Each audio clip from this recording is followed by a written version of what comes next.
മുഴുവൻ വായിച്ചില്ല എന്നുള്ള ഒരാക്ഷേപം ആണ് ഭരണപക്ഷം ഉന്നയിക്കുന്നത്.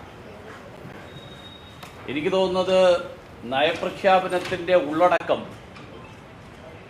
അത് വായിക്കാനുള്ള നിലവാരമില്ലാത്തത് കൊണ്ടായിരിക്കണം ഗവർണർ അത് വായിക്കാത്തത് എന്നാണ് എനിക്ക് തോന്നുന്നത്.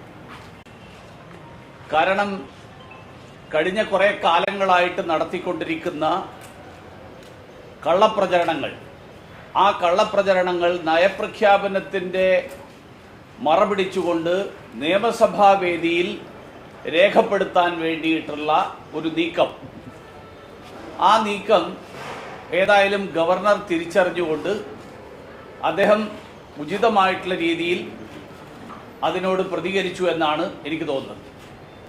കാരണം ഈ കേന്ദ്രം ഞെരുക്കുന്നു എന്നുള്ള കള്ളക്കണക്ക്, ആ കണക്ക് എവിടെയും ചെലവാകാത്തതാണ് എന്ന് വളരെ കൃത്യമായിട്ട് ബോധ്യമായിട്ടുള്ളതാണ്. അത് സാമൂഹ്യ സുരക്ഷാ പെൻഷനാണെങ്കിലും അതല്ല UGC ഗ്രാൻറ്റിൻ്റെ കാര്യത്തിലാണെങ്കിലും, ഇനി അതുമല്ല ഇന്നലെ ഒരു പ്രമുഖ മാധ്യമം റിപ്പോർട്ട് ചെയ്തതുപോലെ തദ്ദേശ സ്വയംഭരണ സ്ഥാപനങ്ങൾക്ക് അനുവദിച്ച പണം പോലും ചെലവാക്കാത്ത വിഷയങ്ങളും ഒക്കെ പുറത്തു വന്നിട്ടുള്ള കാര്യങ്ങളാണ്. പക്ഷെ ഇതൊക്കെ ഒരു വശത്ത് നടക്കുമ്പോഴും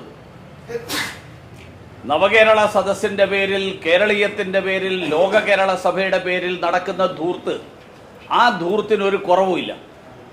ആ ധൂർത്ത് അവസാനിപ്പിക്കുന്നതിന് പകരം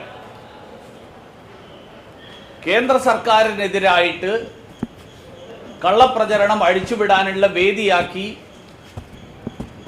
നിയമസഭയെ അധപ്പതിപ്പിക്കുന്ന സമീപനം, ആ സമീപനം വാസ്തവത്തിൽ ഗവർണറെ ഉപയോഗിച്ചുകൊണ്ട് രാജ്ഭവനെ അപമാനിക്കാനുള്ള ശ്രമം, ആ ശ്രമമാണ് സംസ്ഥാന സർക്കാർ നടത്തിയത്.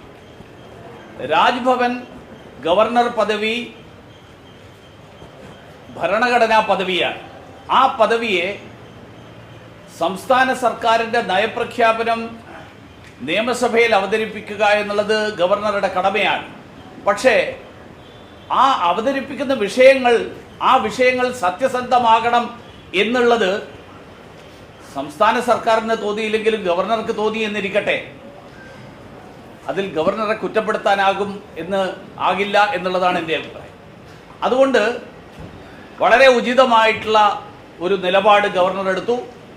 തീർച്ചയായിട്ടും ഭരണഘടനയുടെ അന്തസ്സത്ത ഉയർത്തിപ്പിടിക്കാൻ, നിയമസഭയെ രാഷ്ട്രീയ പ്രചരണത്തിനുള്ള വേദിയാക്കാതിരിക്കാൻ ഗവർണർ എടുത്ത സമീപനം കേരളത്തിലെ മുഴുവൻ ജനങ്ങളും അഭിനന്ദിക്കുന്ന, ഇന്ത്യൻ ജനാധിപത്യത്തിൻ്റെ അന്തസ് ഉയർത്തുന്ന നടപടിയാണ് എന്നുള്ളതാണ് എൻ്റെ അഭിപ്രായം.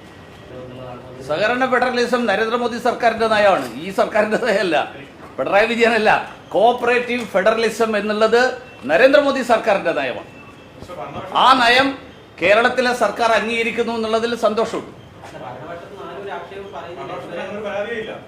ഒരു പരാതിയില്ല. പരാതി നിങ്ങളോട് പറഞ്ഞില്ലെങ്കിലും പല സ്ഥലത്തും പരാതി പറയുന്നുണ്ട്.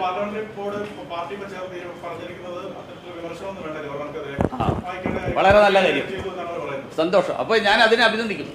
ഈ ഗവർണറുടെ നടപടി ഏറ്റവും ഉചിതമായിട്ടുള്ള നടപടിയാണ്. കാരണം 42 ലക്ഷം ചെലവഴിച്ച് നീന്തൽക്കുളം നവീകരിക്കാൻ, 37 ലക്ഷം ചെലവഴിച്ച് കാലിത്തൊഴുത്ത് നവീകരിക്കാൻ, 25 ലക്ഷം വെച്ച് ലിഫ്റ്റ് ഫിറ്റ് ചെയ്യാൻ, ഇതിനൊക്കെ പണമുണ്ട്. 1600 രൂപ സാമൂഹ്യ സുരക്ഷാ പെൻഷൻ കൊടുക്കാൻ പണമില്ല. ഇതൊക്കെ ക്ലിഫ് ഹൗസിലെ കാലിത്തൊഴുത്ത് നവീകരിക്കുന്നതിനാണ് 42 ലക്ഷം. 37 ലക്ഷം നീന്തൽക്കുളം, 25 ലക്ഷം ലിഫ്റ്റ്. അപ്പോൾ അതുകൊണ്ട് ഇതൊക്കെ ഒരു വശത്ത് നടക്കുമ്പോൾ മറുവശത്ത് 1600 രൂപ കൊടുക്കാൻ കേന്ദ്രം പണം തരുന്നില്ല എന്ന് പറയുന്ന പ്രചരണം, ആ പ്രചരണത്തിന്റെ രാഷ്ട്രീയ പ്രചരണത്തിന്റെ വേദിയാക്കിയിട്ട് നിയമസഭയെ അധപ്പതിപ്പിക്കാൻ ഗവർണർ അനുവദിച്ചില്ല എന്നുള്ളത് നിയമസഭയുടെ അന്തസ്സുയർത്തുന്നു, രാജ്ഭവന്റെ അന്തസ്സുയർത്തുന്നു, ഭരണഘടനയുടെ അന്തസ്സുയർത്തുന്നു.